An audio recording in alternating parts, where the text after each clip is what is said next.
Hello दोस्तों, मैं मोहम्मद सादिक कुरैशी। आज मैं आप लोगों के लिए एक पिता और एक बेटे की दिल को छू जाने वाली कहानी लेकर हाजिर हुआ हूँ। इस कहानी में पिता के जज्बातों की कहानी है, जिससे आप लोगों को बहुत कुछ सीखने को मिलेगा। अब मैं आता हूँ सीधे कहानी की तरफ। यह कहानी शुरू होती है जब मैं घर से गुस्से में बड़बड़ाते हुए निकल आया था और बस स्टैंड की तरफ आगे बढ़ने लगा। मैं मन ही मन बड़बड़ा रहा था, पता नहीं कितने पैसे छुपा के रखे हैं, लेकिन मेरे लिए एक बाइक नहीं ले सकते। अब मैं यहाँ से चला जाऊँगा और तब तक वापस नहीं आऊँगा जब तक मैं खुद के पैसों से बाइक नहीं ख़रीद लेता। इतना सोच ही रहा था, तभी मेरे पैरों में कुछ चुभने का एहसास हुआ। नीचे देखा तो समझ आया कि जल्दबाजी में पापा के जूते पहन आया हूँ। उन जूतों में कील उभरी हुई थी, जो मेरे पैर में बार बार घाव किए जा रही थी। लेकिन उस समय गुस्सा बहुत अधिक था, तो मैं बड़बड़ाते हुए आगे बढ़ गया। एकाएक मुझे याद आया कि मैं पापा का पर्स भी उठा ले आया हूँ।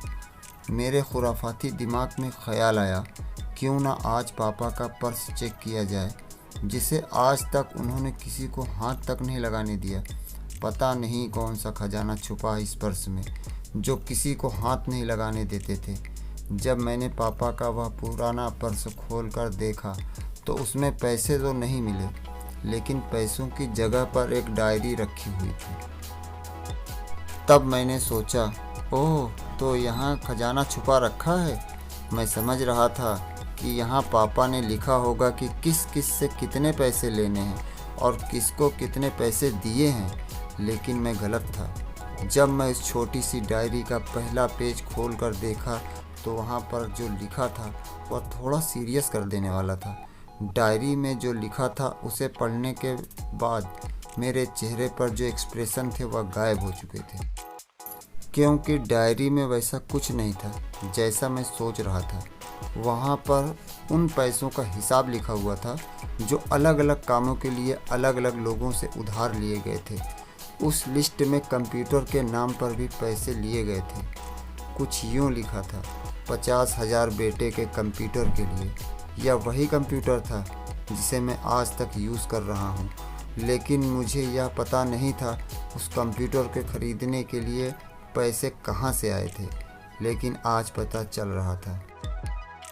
मुझे आज भी याद है जब मैंने पहली बार कैमरे के लिए जीत की थी, जो मेरे पापा ने मुझे 2 हफ्ते बाद मेरे बर्थडे पर ला कर दिया था, जिसे देखकर मैं बहुत ज़्यादा खुश हुआ था।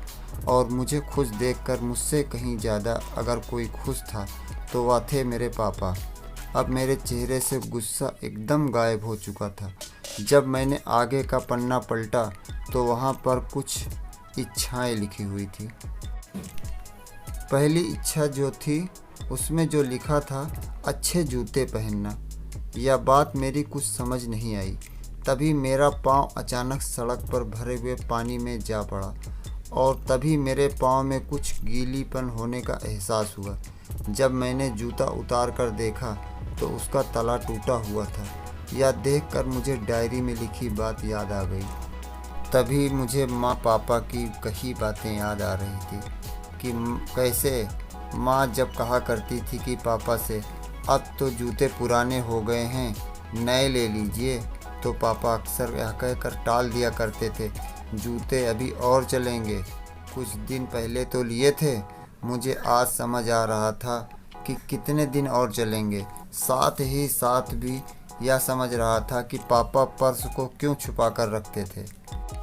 तभी उस डायरी को पढ़ते हुए बस स्टैंड पर पड़ी बेंच पर आकर बैठ गया। अब उस डायरी का आखिरी पन्ना बचा हुआ था। उस पन्ने को जब मैंने पलट कर देखा तो वहाँ कल की डेट लिखी हुई थी। तारीख के नीचे लिखा हुआ था 50,000 रुपये बाइक के लिए। बस इतना पढ़ा और दिमाग सन्न रह गया। अब मेरे मन में कोई शिकवा गिला नहीं बचा था, बस मेरी आँखों से आंसू चले जा रहे थे। मुझे आज तक नहीं पता चला मैं क्यों रोए जा रहा था। अब मैं जल्दी से घर की तरफ भागा, लेकिन जूतों की वह कील पाँव में अब तक घाव बनाने में कामयाब हो चुकी थी। मैंने जूतों को रास्ते में ही निकाल कर फेंक दिया और भागते लड़खड़ाते हुए घर जा पहुंचा।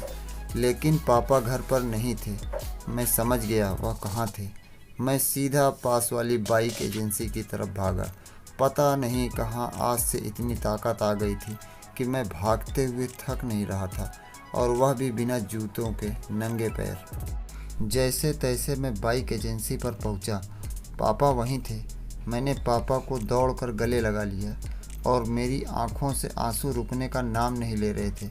पापा कुछ समझ नहीं पा रहे थे आखिर हो क्या रहा है, मैं क्यों रो रहा हूँ। मैंने पापा से कहा, पापा मुझे मोटरसाइकिल नहीं चाहिए, आप अपने लिए जूते ले लीजिए। अब आज से मैं जो भी करूँगा अपनी मेहनत से, अपने बलबूते पर पढ़ कर करूँगा। दोस्तों, ये दिल को छू लेने वाली कहानी आज मेरी भी आंखें नम हुई हैं। मैं आज आपसे कहना चाहूँगा, ठीक ऐसे ही होते हैं हमारे पिता। हम अक्सर देखते हैं कि हम अपनी माँ से हर बात शेयर करते हैं और माँ भी इसके बदले हमें बहुत प्यार देती है।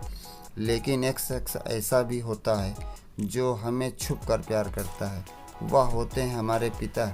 यह परिवार में एक मात्र ऐसा व्यक्ति होता है जो अपने बच्चों से उन्हें बिना जताए छिप कर प्यार करता है। खुद की इच्छाओं को मारकर बच्चों के लिए अपने सपने देखता है और उनकी खुशी में खुश हो जाता है।